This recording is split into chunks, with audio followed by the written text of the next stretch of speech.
Hello, welcome to my channel. Trying it again. I'm not sure what I did last time to screw this up, but thank you for being here. I'm going to have to edit the title and description afterwards because I don't want to mess this up attempting to do it in here. So the one thing I want to try and do is put, okay, I think I found it, this banner. Okay, there it is. Alrighty.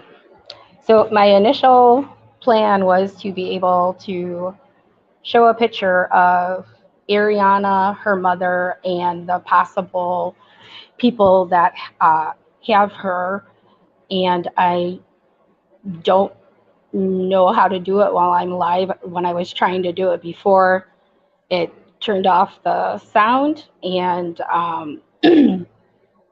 turned my screen black, and I don't know what I did wrong, but I have videos about Arianna on my channel already, so I will probably find a way to I would probably just put the link in the description for the pictures of Arianna, her her age progressed photo as well, and her mother, and the people who most likely have her. Hold on one second, please.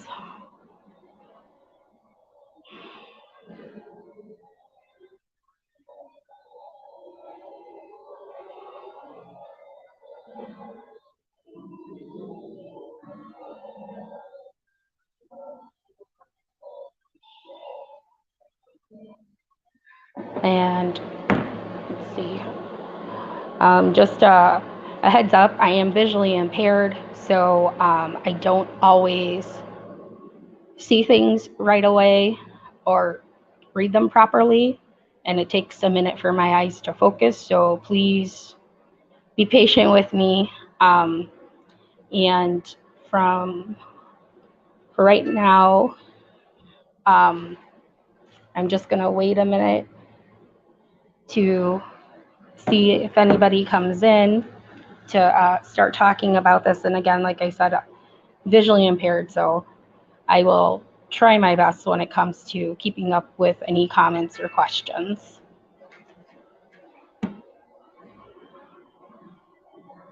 Okay. Thank you to my sister, Kimmy. Oh, she could hear me. All right, so for right now, and I will, repeat this once. Sorry, my cat's going crazy. I will repeat this once if I need to, if like more people come in. And the one thing I wanted to mention is that, we all have a case that kind of pulls us to them for whatever reason, maybe there's a personal experience that it resonates with you and that's why it goes there.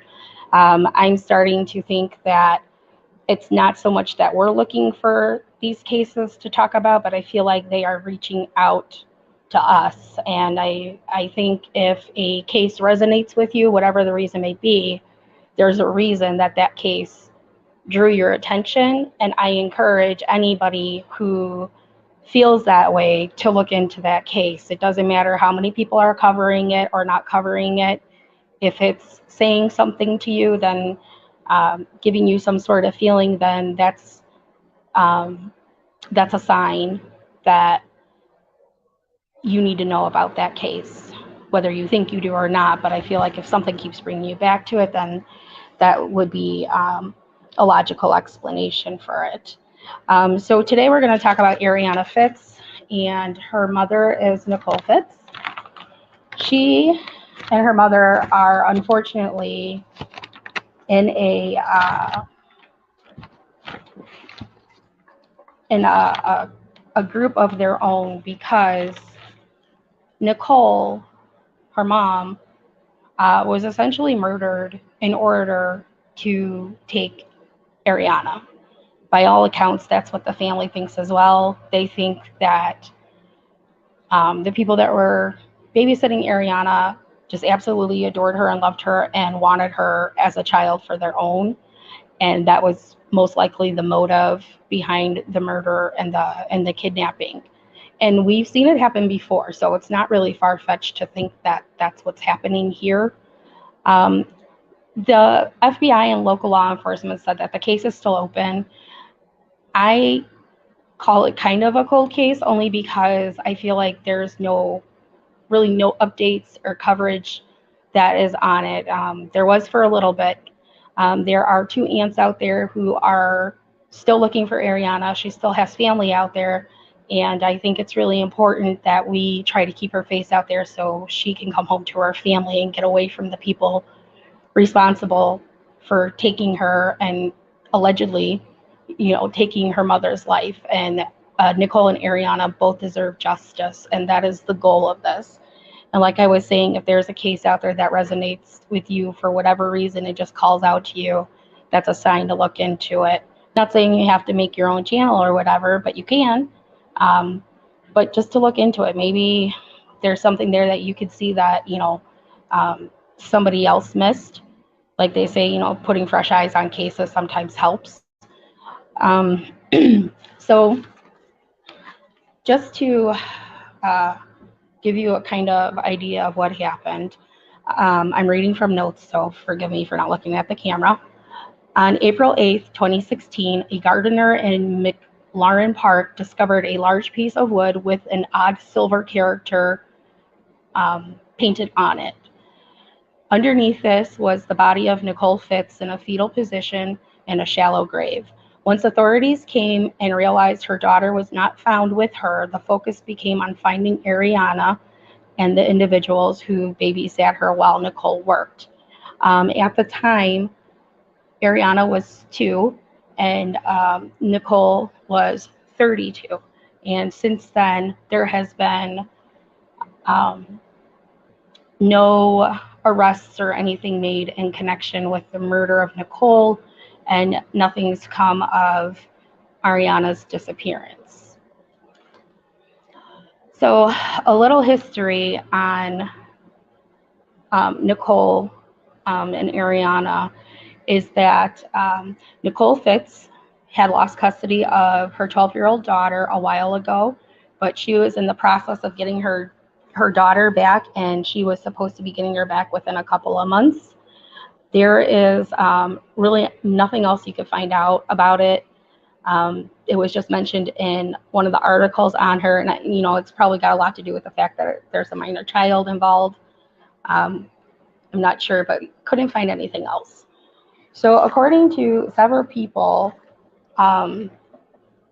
Nicole had turned her life around and was excited to finally have everything kind of fall into place, and she was going to have both of her girls with her.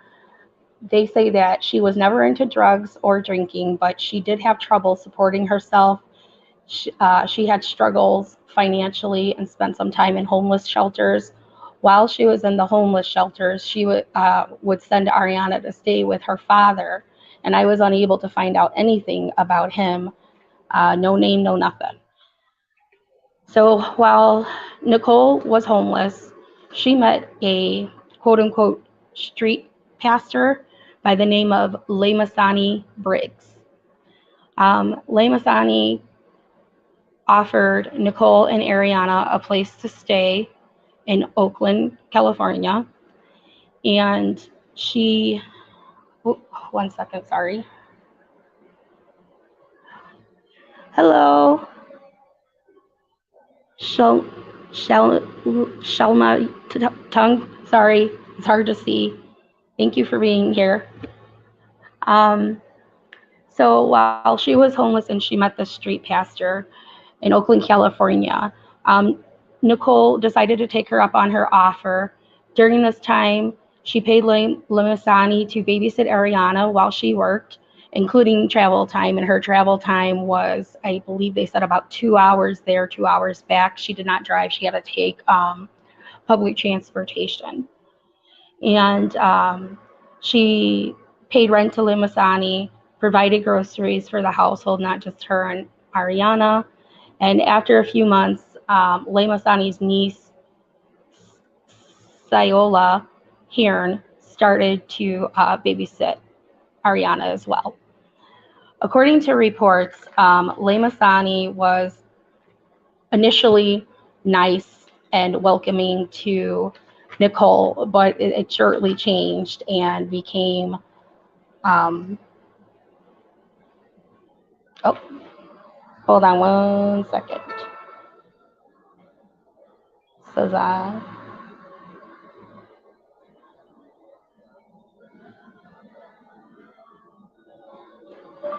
I started a new life.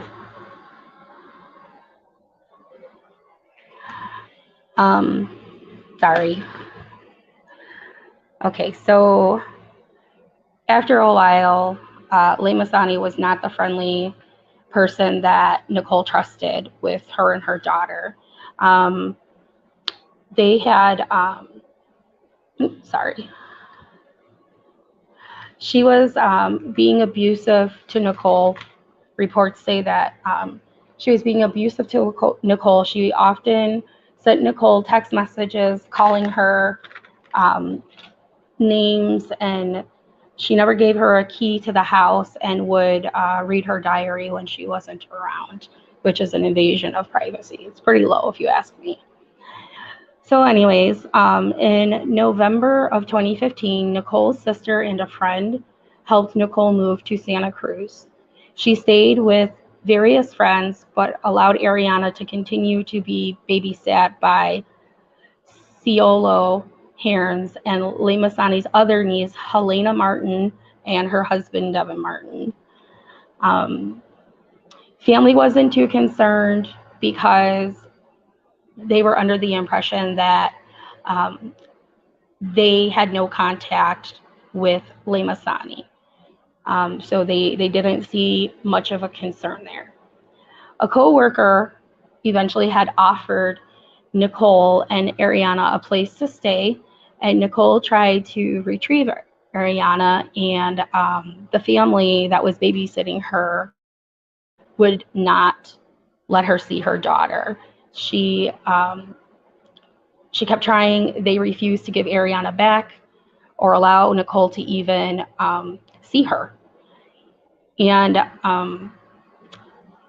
no one had seen Arianna since about the middle of February of 2016.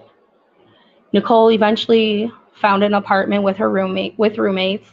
She, got all the furniture she needed and had everything set up for Arianna. But again, the babysitters wouldn't allow her to come get her daughter. And they would give her stories saying that, they were too busy for her to come and get her daughter, that they couldn't meet up. And eventually at some point, and I've seen it in a few articles, I don't know if it's verified or not, but allegedly, they at some point said that they no longer had Arianna. Sorry, I wrote it down on notes so I could try and stay on track. Alrighty. So Nicole worked at a Best Buy, and like I said, it was about 2 hours travel time via public transportation. Sorry, I have something in my eye. Nicole's friends encouraged her to call the police. I don't know if that was the first time she called the police to try and get help with getting Arianna back, or if she had called other times. The article kind of makes it seem like this was the first time, like it leads you to believe that this was the first time she attempted to get law enforcement involved to get her daughter back. But like I said, I don't know that for sure. On April 1st of 2016, Nicole was called by Helena Martin, the babysitter, to come meet up with her to get Arianna. After she finished her shift at Best Buy, she took the public transportation and text to her family and friends saying that she was going to meet up with a friend named Sam in San Francisco. Her family was confused by this because, one, she didn't have a car, and two, they've never heard of this person named Sam.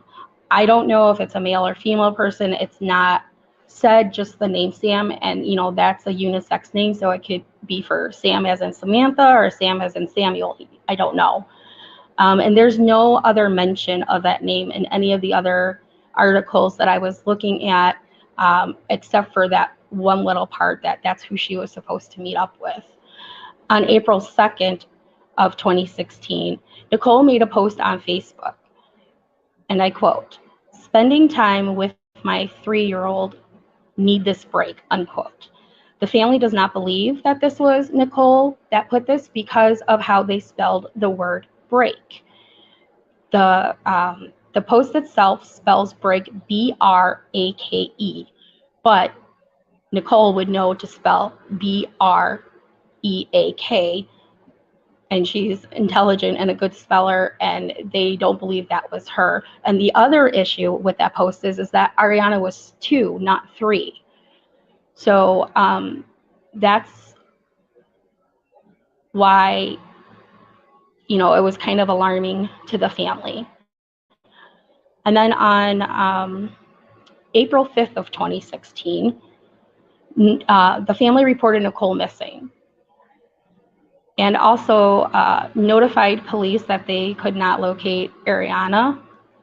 And then on April 8th is when Nicole's body was found in the shallow grave. The police identified 3 suspects, or I should say 3 individuals, Helena Martin, her husband Devin Martin, and Ciolo Hearn. And Ciolo and Helena are the nieces of Lemasani Briggs, the street pastor. During their investigation, police discovered some alarming information about Helena Martin. About 20 years ago, she served 6 years in prison for taking the life of her child's father. This discovery is what made police believe Arianna's safety was at risk. Helena and her family gave inconsistent statements and have refused to cooperate in the investigation. Lemasani, who has now since passed away, denied having any involvement with the murder or the kidnapping. Helena Martin and her husband Devin and Ciolo all moved to Las Vegas. They completely relocated. The sisters of Nicole later found out about the criminal history of Helena. They are not sure if Nicole knew about that or not, but they were definitely not aware of it until after Nicole was murdered and Arianna was taken and the police came about that information. So both of Arianna's aunts believe that she is alive. They believe that the 3 are the ones that took Nicole's life, and that was the whole sole purpose, was to take Arianna to be their own child. Nicole's sister reached out to Helena's attorney, but was met with attorney-client privilege, and that he had told Helena not to give any statements to anybody. She was, well, the 3 of them actually were the last to see Arianna, and then the aunt that spoke to the lawyer, she last saw Arianna on February of 2016, and Nicole as well. On April 1st, no, I'm sorry, I take that back. Okay, so on April 1st, Helena, Devin, and Ciolo are considered the last persons to know about Arianna's whereabouts. Nicole is described as sweet, loving, hardworking, and generous to a fault by coworkers. Arianna is described as very energetic, bubbly, curious, very intelligent with a little bit of sass sometimes. Local LE and FBI say that these are still open cases and still ongoing, but there's just no leads right now. San Francisco Police Department, if anybody has information, I have the banner on there, and I will also put the information in the description. But their phone number is 415-575-4444. And also you can remain anonymous. There's a 24-hour tip line that you can text, and you start off the message with SFPD, and you're going to text to uppercase TIP 411 any information that you have, and hopefully, people will start looking into it. So I had made a video because when I was looking into about other cases that are similar, because when I was looking into Arianna's case and I was trying to just kind of find out stuff, other names started popping up. And I only found about a handful of cases that were similar. However, I think it is something important. The one thing that seems to be the commonality is that all the children are girls. Again, that may not be anything, in particular that's important, but I don't know, it just kind of stood out to me. And the other thing was, it's not always, the significant other or the father of the child, like in Arianna's case. And I think that when it comes to these mothers that are murdered, whether it is to take their child or it happened and then the person decided to take the child, either way, these kids still need to be found. So do the so do the perpetrators. Some of them are in prison already and just will not give up the information about the missing child. Unfortunately, there was a case that was solved, and it was the child's name is Jacqueline Angel Dobbs, and the mom's name is Janiyah Murphy. And Janiyah was murdered in 2021 by her, I believe, I don't know if they were married, but it was her significant other, and the child was reported abducted. So there was a search for Jacqueline under the impression that somebody abducted her, but then come out that he had actually murdered her as well. So, hi, pretty. You hear my cat in the background, probably. So that is, all the information that I was able to find on the two of them. And when I tried looking up information about the people that could possibly have her, potentially do have her, you really can't find nothing out there either. Everything kind of just gets thrown back to the article, and all the articles, for the most part, read out the same. There's really not much of a difference in any of them.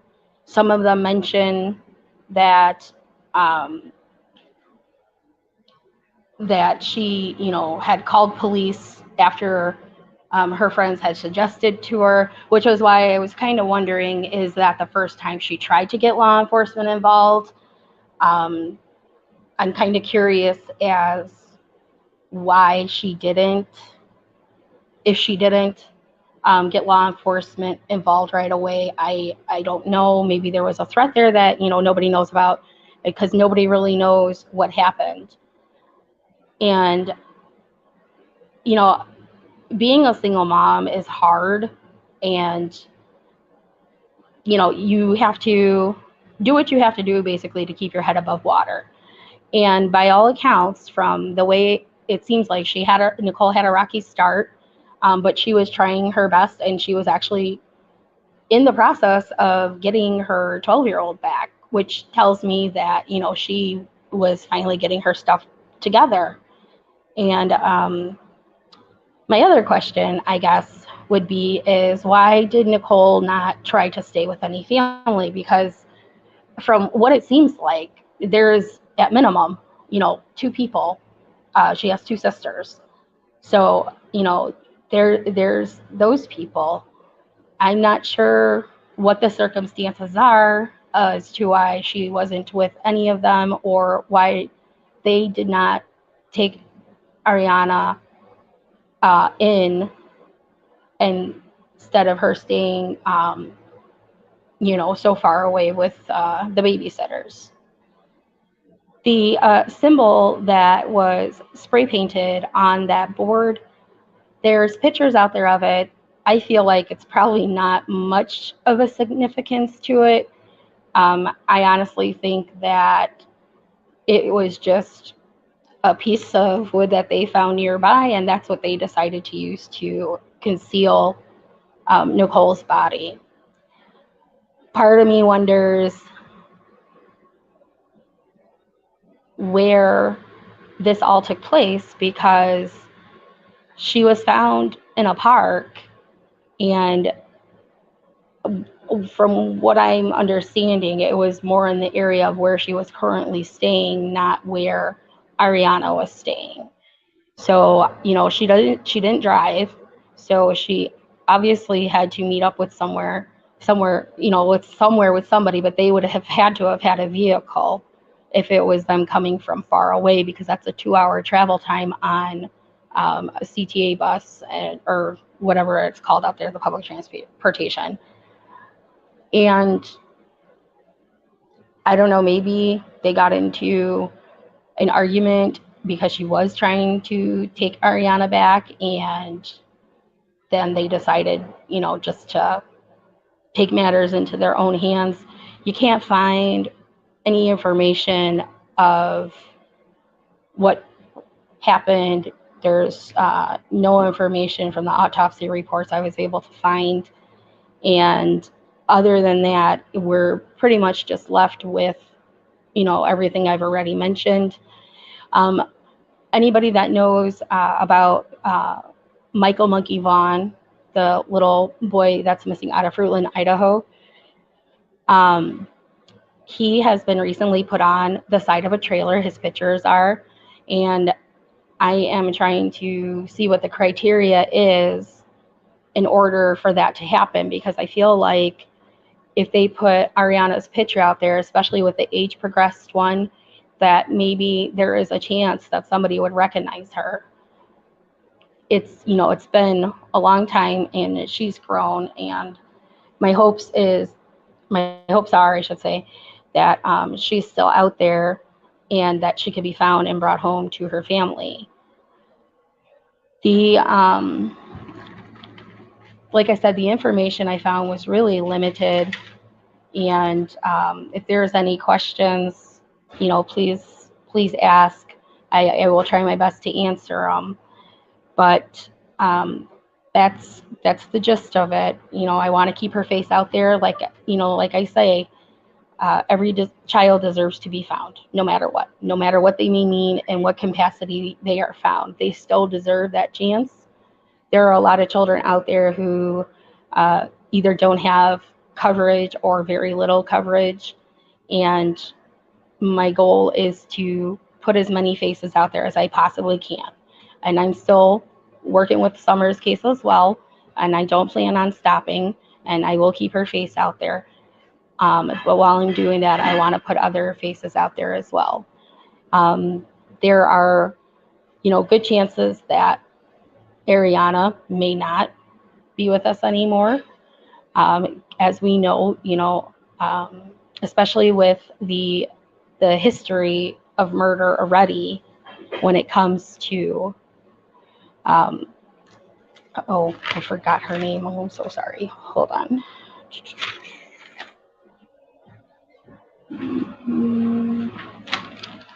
Lane Masani's niece. I'm trying to remember.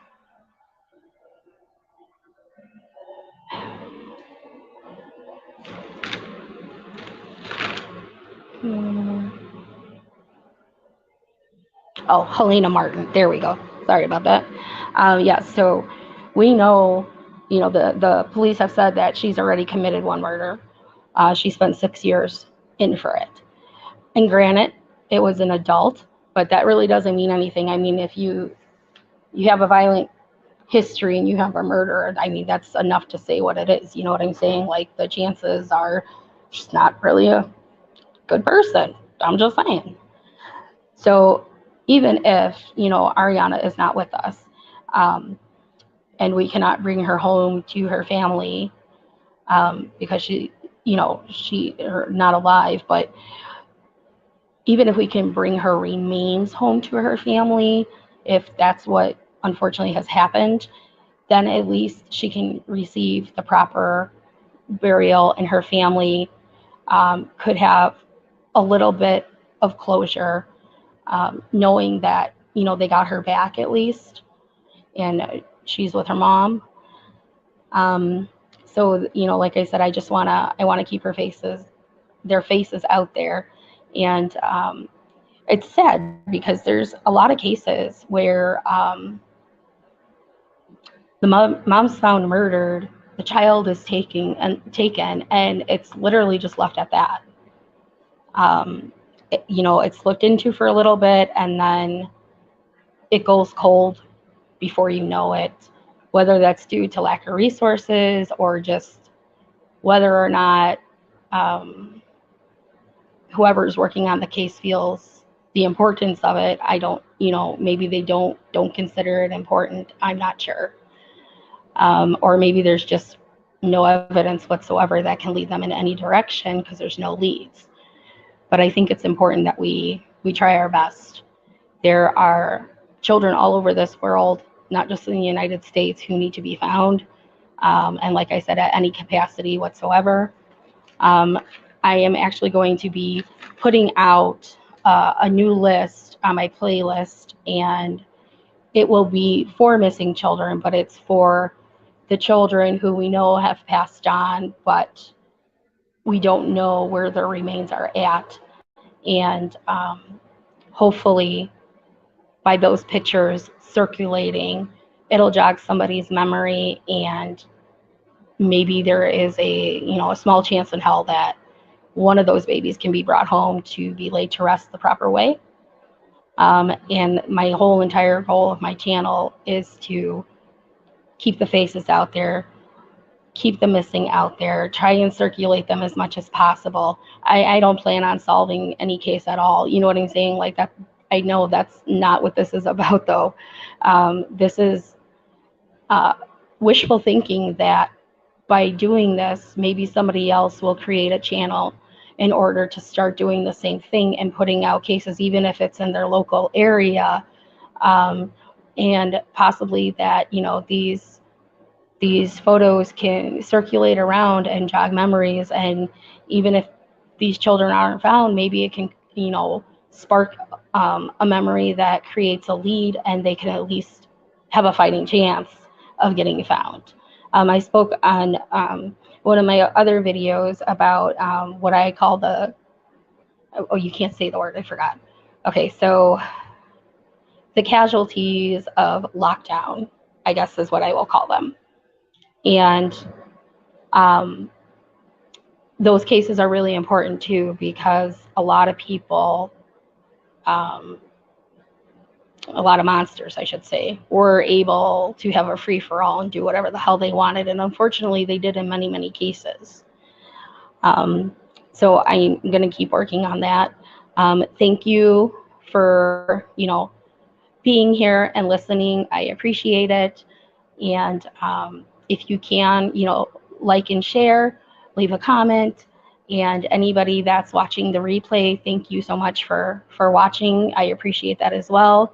And this is all, all for the goodness, and hopefully Arianna can be brought home and be with her family. Thank you again for watching, and have a wonderful day. Bye.